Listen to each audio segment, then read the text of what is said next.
మన తెలుగోడి సినిమా ప్రపంచ వేదికపై సందడి చేసింది.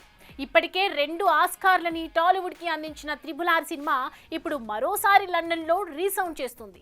త్రిబుల్ ఆర్ లైవ్ కాన్సర్ట్ అంటూ ఏర్పాటు చేసిన ఈవెంట్లో దర్శకుడు జక్కన్న, మ్యూజిక్ డైరెక్టర్ కీరవాణిలతో పాటు తారక్, చరణ్లు కూడా పాల్గొనడం ఇక్కడ విశేషం. త్రిబుల్ ఆర్ సినిమాతో టాలీవుడ్ సత్తాని ప్రపంచానికి పరిచయం చేసిన రాజమౌళి ఇప్పుడు మరోసారి లండన్ వీధుల్లో హల్చల్ చేస్తున్నాడు. లండన్లో ఫేమస్ అయిన రాయల్ ఆల్బర్ట్ హాల్లో నిర్వహించిన త్రిబుల్ ఆర్ లైవ్ కాన్సర్ట్లో జక్కన్న, మ్యూజిక్ డైరెక్టర్ కీరవాణిలతో పాటు జూనియర్ ఎన్టీఆర్, రామ్ చరణ్లు కూడా చీఫ్ గెస్ట్లుగా అటెండ్ అవ్వడం ఫ్యాన్స్ కి మంచి కిక్కిచ్చింది. ఇక ఈ ఈవెంట్లో తమ అభిమాన హీరోల్ని చూసేందుకు ఫ్యాన్స్ ఎగపడటం విశేషం. ఇక త్వరలోనే ఎన్టీఆర్ బర్త్డే రానుండడంతో ముందుగానే బర్త్డే విషెస్ చెప్పి తారక్ పట్ల తన లవ్ ని చాటుకున్నాడు చరణ్. ఇక ఈ సందర్భంగా నాటు నాటు పాటకి తన ఫ్రెండ్ చరణ్ తో కలిసి చేసిన డాన్స్ జీవితంలో మర్చిపోలేని చెప్పుకొచ్చాడు యంగ్ టైగర్.